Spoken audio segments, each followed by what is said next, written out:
Hello and welcome to Laurel TV's Health Watch. I'm Dr. Trudy Hall, Vice President of Medical Affairs for Laurel Regional Hospital, your community hospital. We've already made it into the new year and many of us have made resolutions to lose weight, eat healthier, and exercise more. But cold weather, shorter daylight hours, and everyday life stresses can make it hard to stick to your plans. Statistics show that losing just 5 pounds can make a big impact on your health. Maintaining a healthy lifestyle and body weight can help prevent or reduce the impact of such life-threatening medical problems as diabetes, stroke, and heart disease. We recently sat in on a healthy cooking class at Laurel Regional Hospital and talked with some people about their weight loss goals and what they are doing to maintain a healthier lifestyle. Here's some vegetable that I'm sauteing.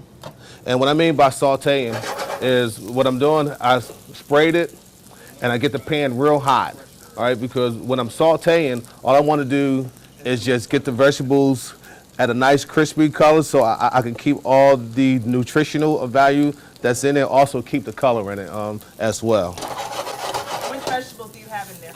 Right now, I'm doing yellow squash, zucchini, mushrooms, some red onions, and some cherry tomatoes. One, instead of the pasta, could you use brown rice? And also, what about adding a green vegetable to the sauteed vegetables, spinach or maybe asparagus? Does that make a healthy meal as well? You can use the brown rice. This is just what I chose to do. You could use brown rice. You can use any type of starch that go with this, but we're talking healthy meals, so you probably want to use like a whole wheat product. With your spinach, you can use spinach as well. That's the beauty about this recipe here.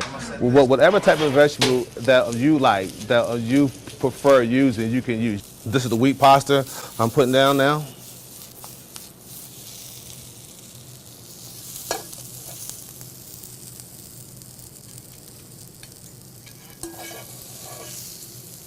And as we could see, that really didn't take long.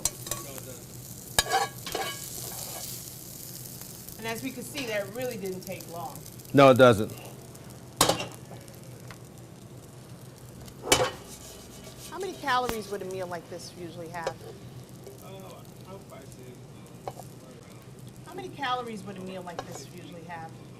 I would probably say somewhere around 260, which is not that bad because everything was roasted and blanched. I'm making the time for it. There's so many things to do, so I'd say that's the biggest challenge. You always put yourself last, and so exercise and choosing the right things. I was able to was determined that I had some issues with some of the foods that I was eating that I previously had no issues with. So I'm in the process of trying to figure out what is going to work for me, and what necessarily works for other people, will not work for me, and vice versa. So I really took it upon myself to become my own advocate in helping me achieve that goal. Challenges are nighttime eating outside of the workplace. So a goal for me would be to have healthy eating and just following portion control and structure in my daily routine. Well, it's a balance of what I really want to eat and in a healthier way, and then the menu sometimes don't have the calorie count on there, so you can't really tell what's more healthier versus if you cook it at home, you know what you're putting into the food. Yeah. Actually, in some states, they're actually requiring that their menu choices actually have the nutritional value. But I want to talk about a little caveat, which is what on the menu and what they say, is it really what it is? So you got to understand, they'll substitute sugar and salt for calories. So do you think that that could be an issue regarding just trying to maintain the low sugar and low salt, and what do you see when you go out to the restaurant? Oh, absolutely. I think the sugar content and the salt content is very important to know what you're intaking beforehand versus just, eating and it tastes good. But it's important to know, how to balance it. And Laurel, Maryland's outdoor pleasures can be found in its acres of parkland or on a lake, This is my Laurel.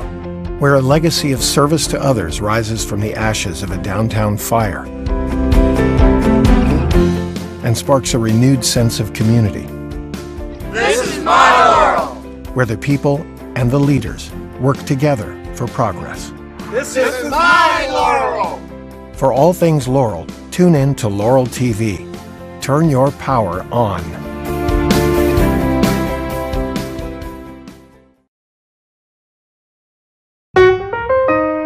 Laurel, Maryland, where strolling a footbridge in a park can bring neighbors together for some scenic relaxation along the Patuxent, This is my Laurel. where a small business can thrive for generations, luring people to Main Street for more than just festivals. This is my Laurel. For all things Laurel, tune in to Laurel TV. Turn your power on.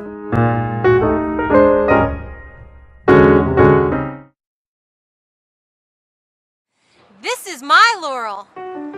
Where the past is not only restored and preserved, it's celebrated. Community, art, culture, history, pride. Where old school class never goes out of style, ushering in the next generation of Main Street entrepreneurs. This is my Laurel. For all things Laurel, tune in to Laurel TV. Turn your power on. Welcome back. I recently sat down with Mr. John Spearman, president of Laurel Regional Hospital. We talked about how the hospital is transforming to serve you better. A bit of why did you come to Laurel, and particularly Laurel Regional Hospital? Well, after 12 years, I was looking for a new challenge.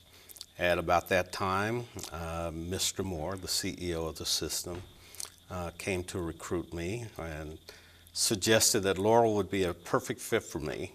Took me a little bit to adjust because shock trauma is very high level, high intensity, driven organization. So I came out and I looked around. I said, well, this is very different than Baltimore. Yes, very. Very Community different hospital. than Baltimore. Yes. However, I was very much intrigued by the new growth that's taken place in Laurel. The people that I met at the hospital during my interviews clearly were looking, how do we escalate our services? How do we raise our quality? What do we need to do in order to become a premier hospital, a great hospital? And that represented the kind of challenge I was looking for. So that's why you're here. And I have no regrets, Oh, none. excellent, excellent. Well, we're happy that you're here as well. So tell us about what you've done. What have you done so far? Well, you know, as I looked at Laurel, there were a number of areas I thought we needed to deal with. One, I thought we needed newer, stronger physician leadership, which is why you are here. Thank you.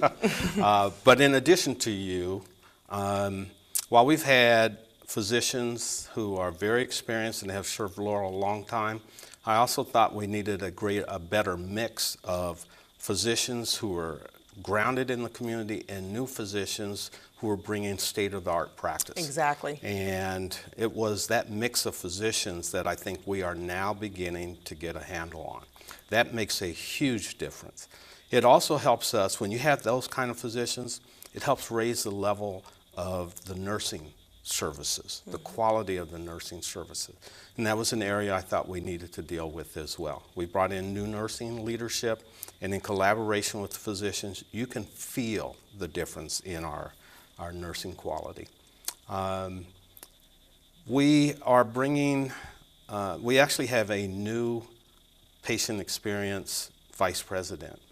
That vice president and her staff bring a wealth of experience in looking at from the moment you set eyes on our website, into our parking lot, into our front lobby, and through every part of the hospital. what is the patient experience? How do we touch you? Not only how do we deliver good care, Right. but how do we make you feel in the process of doing that? That is a big deal, and we are succeeding.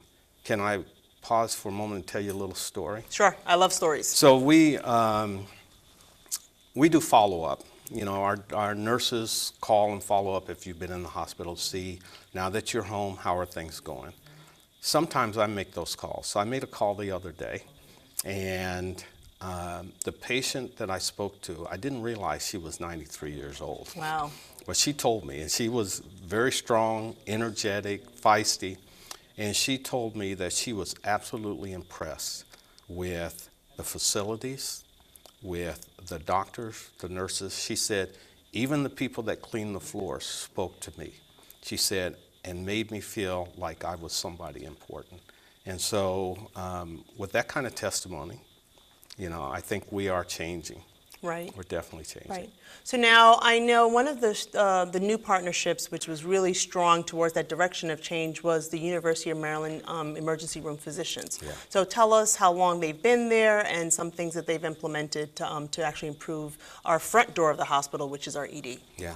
The University of Maryland physicians came actually one day before I did. I came on July 2nd, 2012. They came on July 1st. But they have made some very strong improvements. The amount of time it takes you to get from the moment you walk in the Right. door to being seen by a doctor is dramatically reduced. Right. We still have some work to do, but they are dramatically reducing that. That makes a big difference in the patient experience, because now you've got a physician who's telling you what they're going to do, how we're going to do it. Our ability to move patients from the ED up to the floors, if you need to be admitted, has also been reduced. And that takes a tremendous amount of collaboration between the ED physicians and the physicians that we have on the floor. But those are the things that I was talking about when I said when you have a good mix of older and newer physicians, Right. that kind of collaboration, those new practices, state-of-art decision-making as well as equipment is what makes that possible. So they brought a tremendous amount to us. It was, we're looking to expand those affiliations. Right, I know. But definitely, as your VP of Medical Affairs, Absolutely. I know it has made my life a lot easier because, you know, less complaints, and actually they're moving towards the right direction with their quality and also with the certification of the physicians that we have. So now we know women's health is a focus in Laurel, and as well as maternal child health services. So can you tell us a little bit about your vision, your direction, and also the changes that we've already made in that area. Well, you know, Laurel delivered a large number of babies, and that number dipped just a little bit as we made some changes, improving the quality of physicians, some others, and there was some difficulty getting there. But we are there, and we now have a new medical director, and I believe she's been on your show already. She was on the first show. Yeah, Dr. Chandra Graham Parker, and she is a fantastic physician who had such a dynamic practice in Bowie. She has decided to move that practice from Bowie to Laurel, kind of like I decided to move from Maryland to Laurel. Right. And I think it's for the same reasons, the potential that we see in this community. And if you look around, you see all the new residences, there's going to be a very strong demand for dynamic maternal and child health services. Not only is she handling our inpatient, she has opened that outpatient there, and that is a big deal too. So now you can come to Laurel, get outpatient services as well as inpatient services. She's a leader. She's exactly what we're looking for. So she started in July, and already her schedules are full, and the patients are coming in, and also majority of her patients from Bowie, quite a bit of them have followed her, which is really a testament to her quality of her And all care. we want to do now is get all those new and young mothers that are around Laurel to start come to see her as well. Right. What are some of the things that Laurel and also just the system, Dimension Systems, is doing on population health? Well, you know, one of the things I heard when I came was that the Laurel Regional Hospital had a very strong connection with the community, and that's still very evident with our auxiliary and our volunteers and other. But I was also told we had lost some of that. and that we've needed to regain it. Right now, in the past, that was a good thing, but it really wasn't built into the healthcare system. Now it is built into the healthcare system. To be a good provider, healthcare provider, we have to monitor not just the health of the people in the hospital, our inpatients, we have to monitor and help guide the health of people long before they hit our doors. In fact, our job is to help prevent as many of them as possible from coming through our doors, because there are better ways to do it than the way the health system was set up before. So one, we're opening up, we're building, if I was to use corporal speak, an ambulatory care platform. But basically it means we're looking to see what are the needs of the community, how do we build services that can be accessed prior to people getting into the hospital. We have a new vice president for community health, and we are hiring community health workers to help do that outreach, how we can tap into breast awareness before you show up at our door. Breast education, if we're talking about women, prostate health for men, diabetes is a critical one, as well as cardiac, and our mental health services. So we have big plans in all of those areas, both in the hospital and outside the hospital, and you'll be hearing quite a bit more about those in the weeks to come. So anything like we can tell the viewers focus on their health and also their access to care. One of the things that we're doing, one, just to showcase our services, is we have the annual Take a Loved One to the Doctor's Day. And we have between 500 and 600 people where we open up the hospital. You can come through for free screenings on just about everything, whether it's diabetes, whether it involves questions around obesity, every major aspect you can get. Free flu shots too. Free flu shots as well. Yes. So we're doing a number of events like that, and even some fun things like the Heart Healthy Bike Tour, where there is a community of people who love to ride their bikes, and this range from people who can ride up and down mountains to people who do casual biking, and that was held in October, and that was a system-wide thing, a dimensions thing. But Laurel was a big part of it, and I think you were there. Yeah, I did. I supervised. I manned the medical station, so I chose not to ride that day, but I did man the medical station. I rode all 25 miles. So. Right. And also we have the senior dining. Absolutely. Yeah, we have the senior dining lectures, which is really crucial. Which is once a month. Right. And they come into Laurel, and sometimes we go over to the senior center as well. So what can we say to a viewer who may not have had a good experience with Laurel in the past, and you being here, me being there, and all the changes that are occurring? So what can we say to those viewers? Well, one of the things I said since the beginning, I want to hear the brutal facts. And I will say people are not shy about getting it. When I first got here, I got a number of letters every week about what was going on. Now I get 1 or 2 letters a month, but mainly those are very positive letters. I got one yesterday, it's sitting on my desk. But if you've had a bad experience here, one, don't hesitate to tell me. You can come straight to the president and let me know. You could also come straight to our vice president of medical affairs, which is me. And let I her get know. those letters too. So yeah. And with our patient experience people, we will move to fix that as rapidly as possible. Secondly, I'd just like you to keep in mind that Laurel Regional Hospital is changing. All the things we just talked about, nursing quality, physician quality, leadership, understanding of the patient experience, and my job is to move all those things to make that happen. If you have a bad experience, let us know. We'll deal with it, and we'll deal with it straightforwardly. We are changing. We are changing, definitely. We are changing. So I'm going to end this interview on one of your favorite quotes, which is speed and execution, Speed and execution. which is what Mrs. Spearman tells all of us. And we're happy that you are here at Laurel and you have chosen Laurel Hospital and the changes to make it Laurel, to make our community hospital better. So I'd like to thank you for coming on Health Watch. Thank you for having me. Okay. I appreciate it. Excellent. Thanks for joining us. And until next time, I'm Dr. Trudy Hall from Laurel Regional Hospital. Have a good day and positive thoughts of wellness.